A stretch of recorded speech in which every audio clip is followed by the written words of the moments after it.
안녕하십니까, 이 실장입니다. 지금은 일을 하다가 뭐 재밌는 영상을 한번 찍어볼까 해서 글러브를 잡았습니다. 전에 미즈노 프로 투수 글러브 보정 다 끝나고 가공 다 한 후에 보정까지 끝난 상태고요. 이제 결합만 남아 있어요. 제가 뭘 재밌는 걸 해볼까 하다가 어차피 일하는 김에 한번 이걸 한번 찍어보려고요. 제가 예전에 그 글러브 명인이라는 그 방송 촬영할 때 PD분이 부탁을 해서 한번 찍어봤었는데, 눈 감고 글러브 웹 끼기 이런 거 한번 해보려고요. 자, 그때 당시 글러브는 제가 그걸 찍었다가 다 찍고 나서 그거 그냥 보내지 말아주세요 했던 이유가, 그 글러브 주인분은 저희를 이렇게 자주 이용하신 분은 아니기 때문에. 근데 이 글러브 주인분은 뭐 저랑 너무 친하고 저한테 미즈노 프로 뭐 4프로부터 키시모토 작부터 일반 오더까지, 지금 일반 오더인데 한 3, 40개 정도 가공을 저한테 받으셨던 분이기 때문에 서로 신뢰관계가 있기 때문에 망쳐도 뭘 안 하실 거예요. 자, 제가 안대를 한번 끼고 해볼게요. 아이씨, 뭐 안대 밑으로 보이는 거 아니냐 할 수도 있어요. 근데 저 눈이 되게 나쁘거든요. 제가 생각보다 눈이 큽니다. 네, 안경 써서 그런 거고요. 이 화면에 모니터도 잘 안 보여요. 네, 한번 제가 눈을 가리고 한번 해보겠습니다. 자, 안 보이고 있어요. 글러브 끈을 낀다라는 게 감각으로 끼는 거예요. 사실은 그 손의 감각으로. 그리고 제가 이제 외국 글러브 공장 갔을 때 이제 그 직원들이 놀라는 것 중에 하나가, 이 사람의 글러브 끈에 이제 바늘을 낄 때 그냥 쓱 해가지고 이렇게 끼면 바늘에 끈이 다 껴진다라는 거죠. 사람들은 이제 글러브 바늘에 끈 낄 때 송곳으로 뚫어서 하는데, 이걸 옛날에 직원들한테도 가르쳐 보고 했는데 딱 유니크 스포츠 있을 때 한 명만 이걸 하더라고요. 다 실패했어요. 이걸 못 하더라고요. 그래서 요것만 보여줘도 글러브 공장에서 저 사람 뭐지? 오오오 이러고 있더라고요. 대부분 다 송곳으로 뚫거나 뭐 그렇게 하는데. 자, 끊기는 걸 한번 시작해 볼게요. 일단은 손의 감각으로 끼긴 하는데, 가장 중요한 건 사실은 이거는 그냥 하나의 잡기일 뿐이고요. 늘 하던 일이니까. 제일 중요한 건 이 글러브의 면을 느껴서 밸런스를 봐야 된다라는 거죠. 이 글러브의 밸런스가 간격이 어떻게 나올 것이냐, 이것들을 본인이 느껴서 찾아 나가야 된다는 거죠. 그래서 글러브 끊길 때 가장 주의하셔야 될 점 제가 말씀드리면, 면을 보셔야 돼요. 항상 끈은 거친 면과 맨질한 면이 있어요. 그래서 맨질한 면이 위에 나오기 때문에 거친 면이 너무 뭐랄까 그 뒤집어지게 이렇게 낀다라든가 하면 안 돼요. 가다가 막 꼬이거나 한 번 더 꼬여서 청룡열차처럼 꼬여버리면 그 부분 끈이 좀 약해질 수밖에 없어요. 그래서 글러브 끈 끼실 때는 항상 면을 맞춰서 껴야 된다라는 거, 그게 제일 어려운 것 같아요. 그래서 끊길 때 끈이 트위스트 될 경우에는 나중에 그 끈에서 문제가 생기거든요. 그래서 항상 조심해서 끼시길 바라고요. 그래서 구멍 비우는 거 뭐 그런 것도 중요하지만, 제일 중요한 건 면을 항상 윗면과 아랫면이 이렇게 일정하게 간다라는 거, 트위스트 안 되게. 물론 일본 어떤 메이커에서는 손가락 낄 때 한 번씩 돌아가 끼고 돌아가서 끼고 했었는데, 나중에 오래되면 그게 끈 유격 조절할 때 이게 찝혀 있는 것 때문에 옮기기가 힘들더라고요. 그래서 그런 부분들은 별로 안 좋아하고요. 실장님, 왜 낄 때 텐션은 어떻게 해야 되나요? 그냥 적당히. 그 말 말고는 답이 없어요. 그러니까 감인 것 같아요. 적당히 내가 적당한 간격으로 어느 정도 그 텐션이 유지되면서도, 또 너무 느슨하면 나중에 좀 사용하다 보면 훅 늘어나고, 또 너무 타이트하면 글러브 밸런스가 깨지고 조작력이 떨어진다라는 거, 그런 부분도 있어요. 그래서 그냥 적당한 간격으로 텐션이, 그러니까 너무 눌리지도 않고 너무 또 쪼여지지도 않고 또 너무 느슨하지도 않고. 쪼여지는 게 낫냐 느슨한 게 낫냐, 그럼 차라리 느슨한 게 나을 수도 있어요. 왜냐면 끈의 결합력 때문에 글러브가 좀 딱딱해지는 경우가 있거든요. 그래서 그런 것보다는 그냥 조금 약간은 차라리 좀 느슨한 게 나을 수도 있다라는 생각을 해요. 그래서 좀 여유 있게 좀 해주시는 것도 나쁘진 않은데, 손으로 눌러봤을 때 약간 유격이 있을 정도, 그리고 너무 당기지 않을 정도로. 특히 제일 중요한 게 손가락 간격. 전에도 늘 말씀드리지만 손가락 간격이 너무 타이트하게 붙지 않게 하는 거, 그게 또 중요한 것 같아요. 그래서 저는 글러브 끊기면서 항상 손의 감각이 중요하다고 보고요. 다음에 앞 체크하고, 그리고 끈 돌아가는 거 없이 하는 거, 그리고 손가락 간격 같은 거 맞출 때는 내 손에 자를 이용해서 사람 손에는 다 자가 있거든요. 손가락 마디 길이, 손가락 두께, 뭐 손톱 길이 다 있어요. 그걸 이용해서 내가 간격을 좀 맞춰주면 괜찮아요. 그렇게 해서 좀 하는 게 좋고요. 지금 눈 감고 끼고 있지만 늘 하던 일이에요. 18년 동안 계속 하던 일이고, 그리고 뭐 그냥 습관적으로 하는 일이라서 이렇게 하고 있는데, 구멍을 찾아서 그냥 바늘 집어넣어서 끈 낀다고 끈 수리가 되는 건 아니에요. 사실은 더 중요한 건 밸런스죠. 어찌 보면 이것도 객기일 수도 있는데, 그래도 들어가는 구멍이나 이런 거를 할 때 제가 지금 눈을 감고 하지만 항상 손의 끝의 감각을 느끼고 있어요. 그래서 이 일을 하다 보면 손에 허물이 엄청 벗겨져요. 갑자기 막 훅 벗겨진다라든가 뭔가 이렇게 약간 겉에 느낌이 약간 뒤인 것 같은 느낌이 날 때가 있어요. 그렇게 되다 보면 어느 순간 거기가 두꺼운 그 허물이 훅 벗겨질 때가 있어요. 그게 결국 왜 그러냐면 글러브 끈이라는 게 다 화학약품으로 다 글러브 가죽이라는 게 화학약품으로 돼 있기 때문에 이렇게 손에 닿으면 안 좋을 수밖에 없더라고요. 그래서 왜 장갑 끼고 안 하냐라고 물어보시는 분도 많아요. 집에 계신 분도 저한테 그런 얘기를 하는데 아무래도 아기도 있고 하니까 좀 손이 깨끗하고 좀 그러고 싶지만 손의 감각이 떨어지는 게 가장 큰 문제죠. 그래서 손의 감각을 유지하고 이 작업을 해야 되기 때문에 항상 그 장갑 같은 건 못 껴요 제가. 그래서 글러브 구멍 느끼고 내가 만약에 잘 못 느끼겠다 싶으면 저 같은 경우 이렇게 빼서 반대로 집어넣죠. 반대편 구멍이 더 쉬우니까 반대편 구멍에다 이렇게 넣어서 바깥쪽으로 빠지는 구멍을 찾는 거죠. 그러고 나서 끈 바늘에 끼고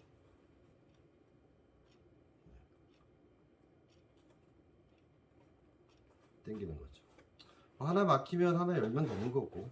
그래서 힘으로 글러브 끈을 끼려고 그러면 조금 힘드실 수가 있어요. 그래서 살살 달래가면서 껴야 돼요, 글러브 끼는. 그리고 제가 거래처 중에 한 군데 이제 골드 글러브 같은 경우에는 글러브 조립도 제가 좀 도와드리고 선수들 나가는 거 조립이랑 가공도 좀 도와주고 있거든요. 그럴 경우에는 완전히 그냥 끈이 아무것도 안 껴진 상태로 오는 그 글러브로도 글러브 완성시키는데 가끔씩 운이 좋으시면 제가 조립한 글러브를 사실 수도 있어요. 네. 그런 글러브들은 아무래도 제가 작업할 때 좀 더 신경 써서, 왜냐하면 그것들은 가공이 아니라 상품이잖아요. 그러다 보니까 조금 더, 그리고 다행인 거는 끈들을 여유 있게 많이 보내주셔가지고 새 끈으로 작업하기 때문에 좀 편해요. 그것들은 길이도 크게 안 재도 되고 로스 나오면 그냥 다 끊어버리면 되니까 끈 길이를 여유 있게 해서 하다 보니까 좀 작업이 편한데, 이렇게 새 상품화된 글러브를 뜯어서 작업을 하기에는 아무래도 이건 조심스러울 수밖에 없어요. 왜냐, 기존 끈피들이 손상이 되면 안 되니까.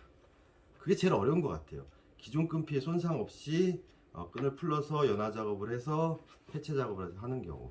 그래서 풀르다가 진짜 안 보이는 균열이 있어서 표면이 깨진다라든가 하면 될 수 있으면 그냥 저는 새 끈으로 바꿔서 그냥 나가는 편이에요. 왜냐면 뭐 저야 이제 끈피가 들어가지만 손님 입장에서는 뭐 땡큐한 경우잖아요. 그래서 제가 그냥 비용 안 받고 새 끈으로 그냥 갈아서 나가는 경우도 많이 있어요.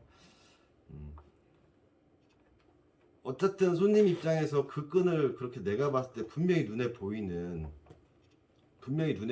그런 균열인데 그걸 그냥 그대로 껴서 보낸다라는 것도 말이 안 되잖아요. 손님 입장에서는 모르시게 되는 거고 양심상 그게 안 되더라고요. 그래서 항상 여유 있게 끈을 준비해 놓고 있고요. 컬러별로 다 준비하려고 노력은 하는데 정말 색깔이 안 맞을 경우는 미리 양해 구하고 손상된 끈을 다시 껴서 끼는 것보다는 차라리 그 손님 입장에서도 약간 색깔 톤은 틀리지만 새 끈 들어가는 게 더 내구성 면에서는 좋잖아요. 그래서 그런 걸 좀 양해를 구하고 그렇게 처리해 드리고 있죠 제가. 자, 웹이 거의 다 마무리되고 있어요. 그냥 감으로 제가 당기는 느낌, 면이 꼬이는지 체크해서 텐션 유지해 가면서 글러브 끈을 끼고 있고요. 이제 마지막 웹 아랫부분, 요 부분 제일 어려운 부분이죠. 요 부분을 이제 낄 거예요. 왜냐면 이미 끈이 껴진 구멍으로 들어가야 되기 때문에 안 되죠. 그러면 반대로. 제가 끊기는 것도 제가 보여드린 적이 별로 없어요. 일반 저희 손님들한테도 마찬가지고 제가 이 기술을 누구한테 전수시켜준 적도 없고요. 글러브 가공 기술을 따로 가르쳐준 적도 없어요. 특히 끊기는 작업 같은 경우는 될 수 있으면 안 보여드리려고 하는 부분이거든요. 왜냐하면 함부로 따라하다가 문제가 생기는 경우도 많고, 그리고 이걸 또 어느 정도 어떤 간격으로 한다고 설명하기도 되게 어려워요. 그리고 끊기는 사람의 감각이 제일 중요한 거기 때문에 그런 부분이 좀 어려운 것 같아요.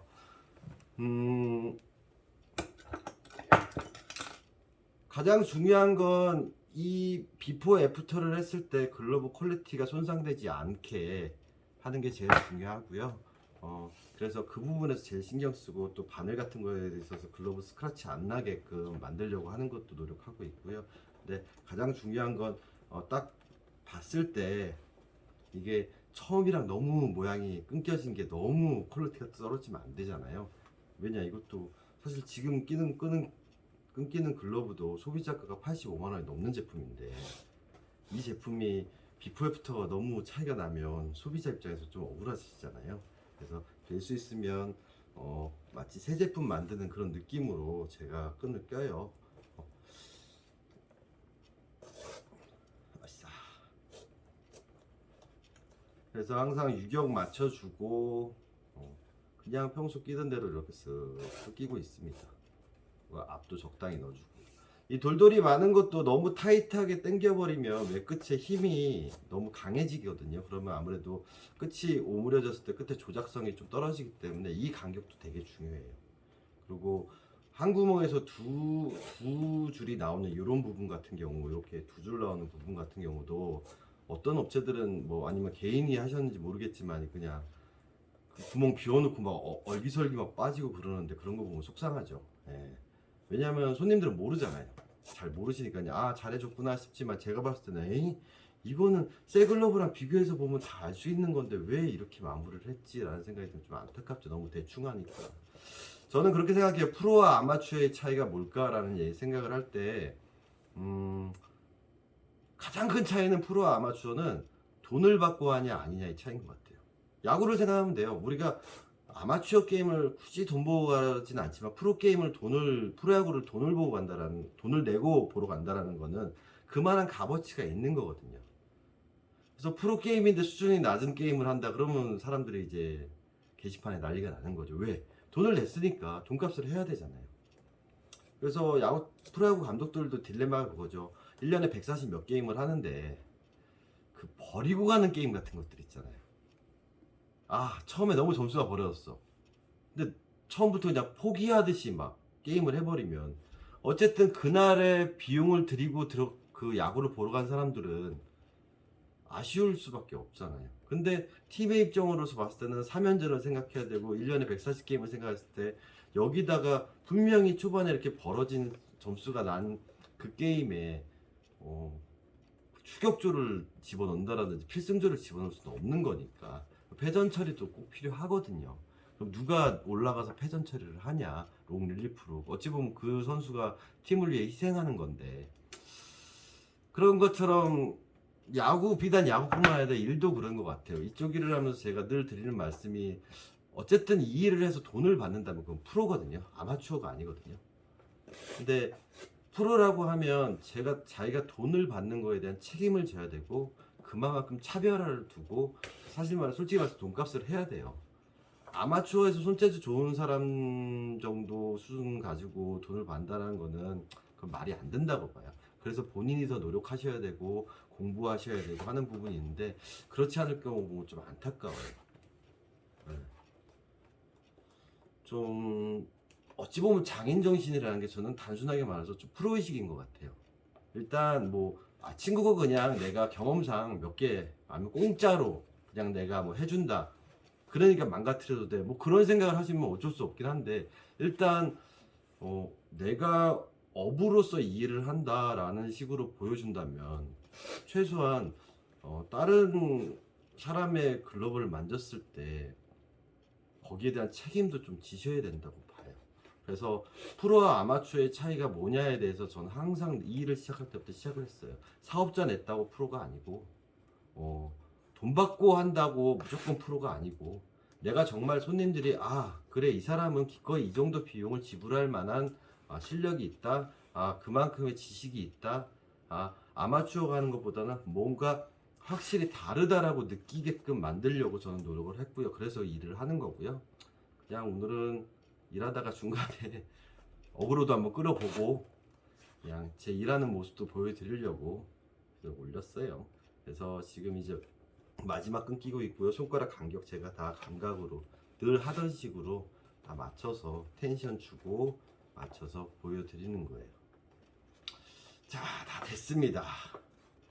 투수 글러브 다 완성됐고요. 마지막 끈까지 제가 콩매드까지 다 쳤어요. 자, 제가 끈이 돌아가 있는 데가 있는지 없는지 한번 확인해 볼게요. 만약에 있으면 뭐 영상 안 올리면 되는 거고. 네. 자, 한번 안대를 벗어 볼게요. 어우, 눈부셔. 네. 제가 눈이 나쁘기 때문에 안경을 썼습니다. 자, 글러브 간격들 다 맞춰서 제가 텐션 맞춰서 손가락 하나씩 다 넣어서 맞춰 놨고요. 웹 쪽도 끈 중간에 뜬 데 없이 다 마무리 됐고요.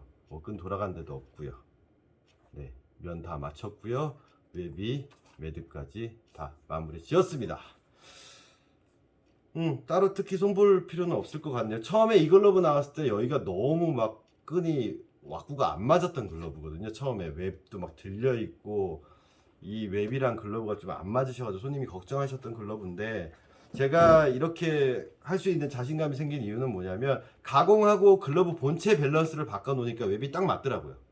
처음에는 글러브 본체 이렇게 벌어져 있으니까 거기다 웹을 달아놓다 보니까 막 이 부분이 막 이만큼 떠 있고 이만큼 떠 있고 막 그래서 억지로 끼는 그런 모습이었는데 본체 가공하고 웹을 딱 대보니까 그렇게까지 많이 안 떨어뜨려도 괜찮은 글러브 같다라는 생각을 하게 되더라고요. 그래서 그냥 눈 감고 해도 되겠다라고 해서 했습니다. 재밌으셨나요? 별거 아니죠? 네, 그냥 한번 찍어봤어요. 심심해서.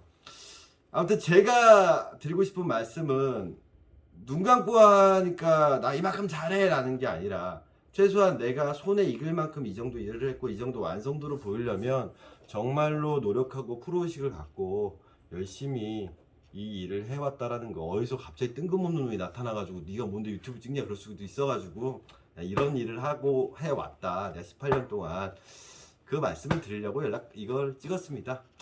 아무튼 주말 잘 보내시고요. 앞으로 업데이트된 영상들 관심 있게 지켜봐 주시기 바랍니다. 감사합니다.